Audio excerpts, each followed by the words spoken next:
Hello everybody, welcome to Sozine Classes. This is Chandralekha bringing to you the news podcast, all the news you need and more. The first article we will be looking at in today's news podcast is Where is the Sentinel Guarding Our Rights? This article is with respect to the Supreme Court coming unto public's notice because of its repeated failures in providing right justice to the cases. And the second article we will be looking at is with respect to the benefits of carbon tax. In India being the third largest emitter of carbon dioxide, how would it benefit India on having a carbon tax? And what are the possible ways of implementing a carbon tax in a large country like India? So the article Where is the Sentinel Guarding Our Rights is written by Dushyant Dave is respect to the Supreme Court's failures in exercising its power, and the author has also discussed about few of the disturbing events and given these events as an example of where the Supreme Court is failing in providing the right justice and the current functioning of the court keeping in mind the COVID-19 situation. Before understanding the article, let me tell you that the Supreme Court is given a very significant role in the Indian democratic political system. It is a federal court, the highest court of appeal, the guarantor of the fundamental rights of the citizens and the guardian of the constitution. Therefore, its independence becomes very essential. Its independence becomes very essential for the effective discharge of duties assigned to it. So now coming back to the article, the Supreme Court has increasingly come under the public gaze because of its repeated failures. And in the case of P.K. Ghosh versus J.G. Rajput case in the year 1995, the Supreme Court held that credibility in the functioning of the justice delivery system and the reasonable perception of the affected parties. So the right to justice and the reasonable perceptions of the affected parties are relevant considerations to ensure the continuance in the credibility and impartiality of the judiciary. So this means that the necessary is not only doing justice but also ensuring that justice is to be seen. So the right to redress from the court is itself a fundamental right. So the right to redress the issues is itself the fundamental right of the courts. In a debatable judgment in the year 2018, the court upholding the Chief Justice as the master of roster tells that Chief Justice powers to constitute benches and allocate cases in a highly selective manner has defeated the fundamental principle of rule of law. All the cases since the time the J.S. Kherkar has resumed office from 2017, the court has increasingly come under the public gaze not for its role as the protector of the constitution but for its repeated failures, because there is no doubt that the justice is being made in the favor of the executive. So the writer of this article tells that all the cases that have been resolved by the Supreme Court lately have been in favor of the executive. Favor of the executive is nothing but the current government. So all the cases have been coming in favor of the current government, affecting the national interest, the constitution, the democracy and people and its fundamental rights. The article also mentions that about the Supreme Court being the supreme head of the administrative justice must be the administrative head. But it also tells that of late all the cases that have been resolving and few of the most important cases, some of the decisions are of important matters have affected the nation, the constitution, the democracy and people and the fundamental rights. Example, the article has given the example cases like the Ayodhya case, the Rafael case, the Birla Sahara case, and the order for National Investigation Agency in Hadia case. All these cases have come in the favor of the government, that is the executive. And few cases like removal of Article 370 and the challenge to electoral board, where even the executive was not really showing its interest. All these cases, they were being doubtfully you know, given by the Supreme Court. So they were not actively giving the right judgment that is required with respect to such cases. And when you come to the major case, one of the major examples, the right examples of the case that gives with respect to the Adani Group cases, all the cases that are with respect to the Adani Group have been assigned to the same judge, that is Justice Arun Mishra, who is now retired. But all these cases that are related to the Adani Group have been assigned to the same judge, that is led by Justice Arun Mishra, and they have all the results have been declared in favor of the Adani Group itself. So this tells us how the judiciary system is functioning in favor of the executive body, that is the government, despite judiciary having its power to function independent, has its independent powers in order to maintain the fundamental rights and harmony within the country. The article, speaking of few of the disturbing events, tells about that the outcomes of all these cases is not the subject matter of this debate, but it tells, does justice really appear to be done right? So, is the justice given to all such cases is done right or wrong? Another example the article has quoted is about the suicide note written by Arunachal Pradesh Chief Minister named Kaliko Paul's case, where he had written a suicide note and died. And despite his wife, and the suicide note had allegations on two senior most judges, which they had serious allegations on two senior most judges, and despite his wife, Mrs. Paul, pleaded to have an inquiry done, Chief Justice J.S. Kherkar and his colleagues stopped from having an inquiry into this case. And for example, case like Sushant Singh Rajput's suicide, where there is no note or evidence of anything related to the case, his suicide is there available. The court has ordered for an investigation by the CBI, Central Bureau of Investigation. And another case like the sexual harassment case against Justice Ranjan Gogoi, where he himself was part of the bench. He himself has uh, declared the news, or for with respect to his own case. So keeping all these in mind, it tells that the entire judiciary and executive demonstrated their high-headedness in these cases and made sure the justice was not done right. Because when you see over here, cases have involved the justices themselves, and they have taken these cases into their own hands and given the result, wherein the people in the sexual harassment case, the female who has filed the case had to take back the case, and the case was closed, saying that there was no statement given as such. So keeping all this in mind, it tells how the judiciary is demonstrating, executive and judiciary together are demonstrating their high-headedness in cases and resolving them in favor of how the government wants it to be done.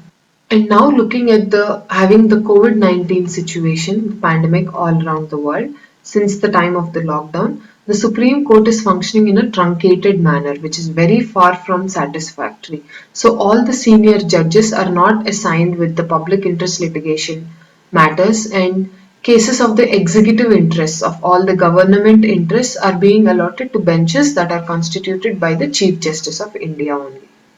And on a daily basis, with a regular 7 to 8 benches sit every day against the usual 13 to 15 benches that are constituted by the master of the roster himself, that is the Chief Justice himself. But the Supreme Court still mentions that the court is functioning properly and regularly, and all the cases it is taking up are sufficient. So it is taking up the sufficient number of case hearings every day despite the lockdown.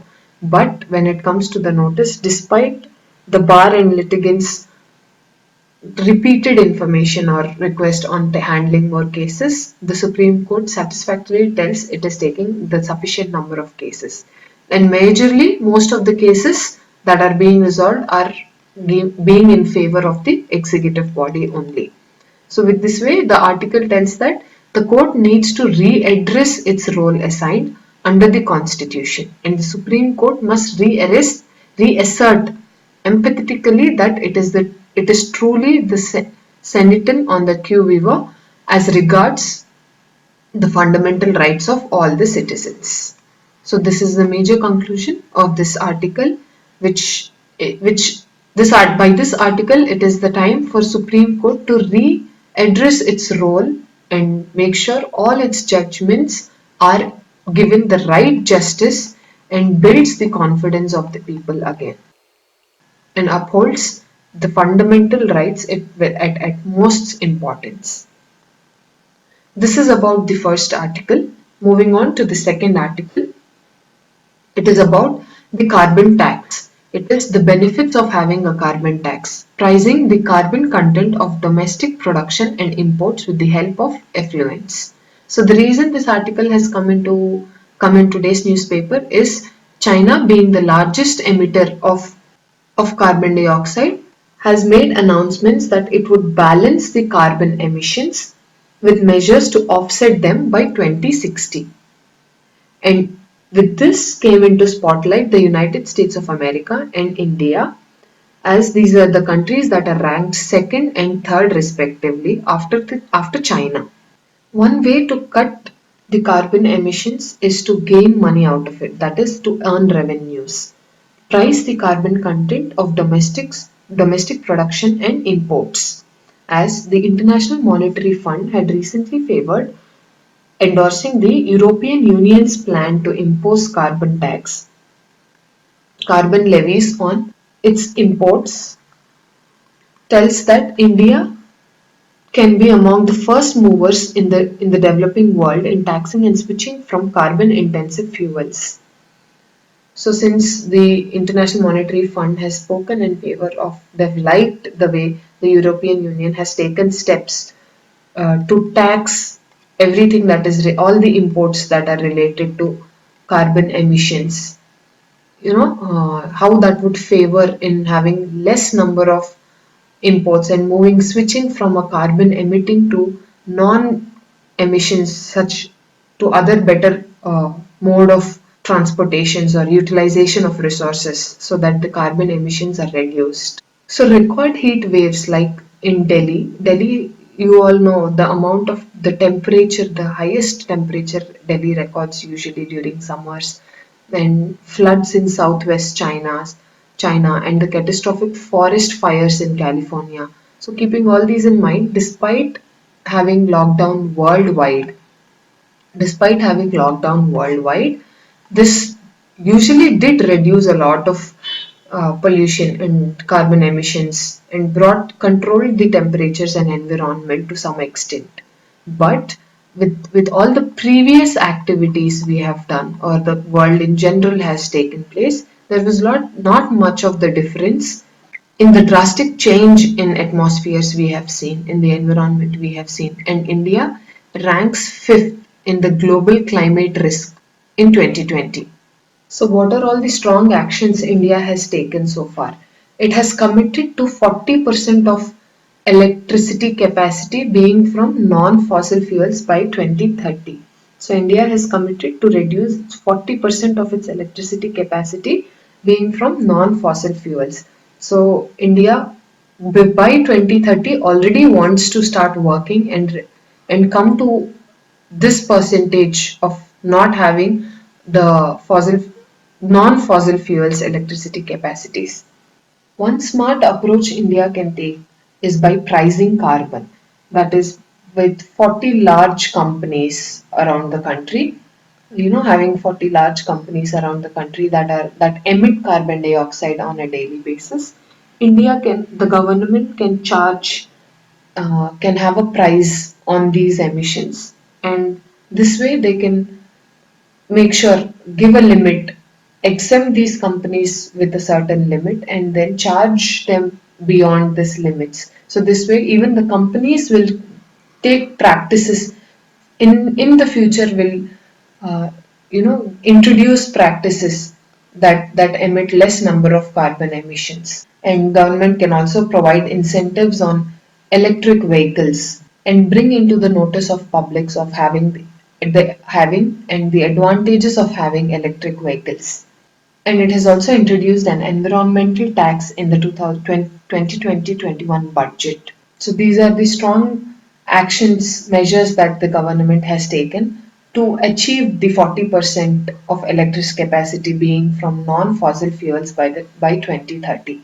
These are few of the different methods which India can adopt in order to contain the emissions, carbon dioxide, carbon emissions. So one way is by emission trading.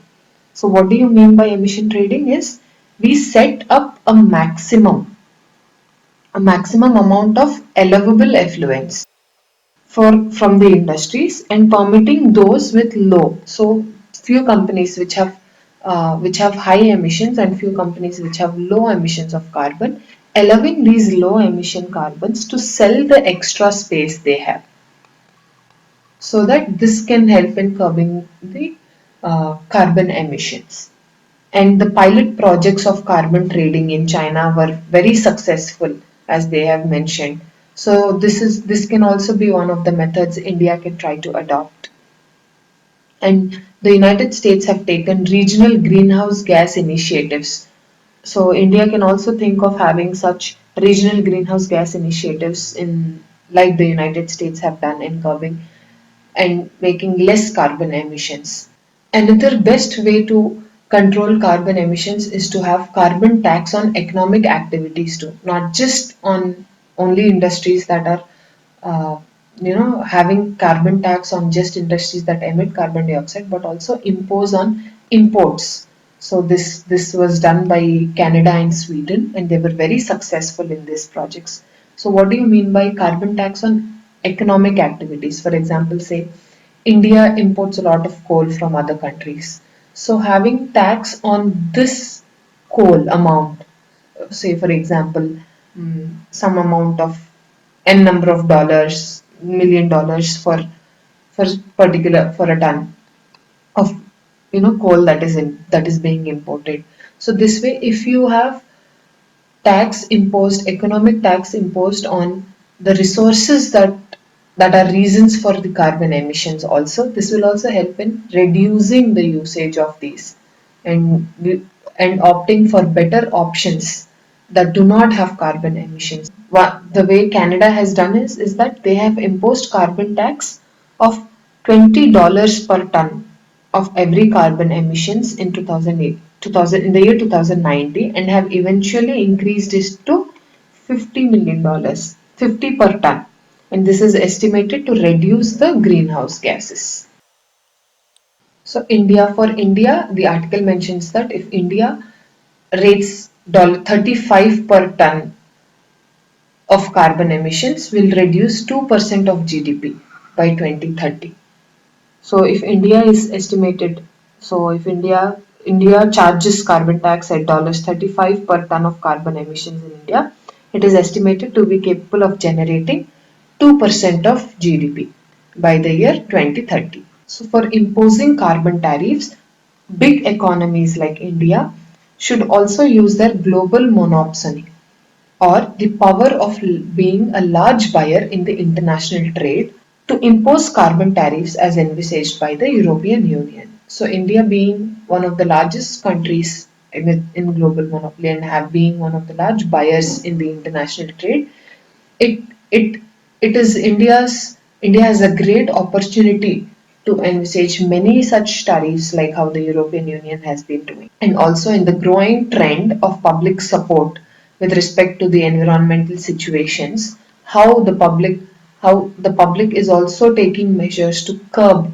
carbon emissions, that we should go for a market oriented approach to tax and trade carbon to tax and to trade carbon domestically instead of taking importing things and having more tariffs on that domestically, and to reduce the similar actions by others. So we can, whatever mandatory required coal or any trade that is with respect to all which involve carbon emissions, majorly if you do it from trade that is domestically within the country would be better than reaching to other countries for and having an international trade with them. So this way, India being one of the largest countries and the third largest emitter of carbon emissions has to look and make sure keep this as its utmost priority and achieve the mentioned target by the year 2030 and take practices that curb or that reduce the emissions of carbon. This is about the second article. This was the answer to your yesterday's Daily News Dairy prelims question, and the option is answer C. So for this explanation, you can get into the website www.sozineclasses. In that website, if you visit the title called Daily News Dairy, you will have an explanation to this answer. And these are the questions from today's newspaper, which are answered in your Daily News Dairy in the question and answer format. So I will read out few of the questions for you. The first question is, explain what the need is and how India should leverage its monopsony to the benefits of a carbon tax. We have already discussed this, so you can keep in mind the explanation and also look at the answer in the website. Question number 2. What is the Nagorno-Karabakh region and why is it a cause of dispute between Armenia and Azerbaijan? Question number 3. Explain sandalwood spike disease and its effects. And the short answer question is, what are the innovative steps taken by Punjab government to curb stubble burning? So please look into the website for an explanation and detailed answers of these questions. So this is today's prelims question from the Daily News Dairy. So the question is, GIMEX 20 is a showcase of interoperability and joint operational skills of option A, India, Jamaica, option B, the United States of America and Jordan, option C, India and Japan, and option D, none of the above.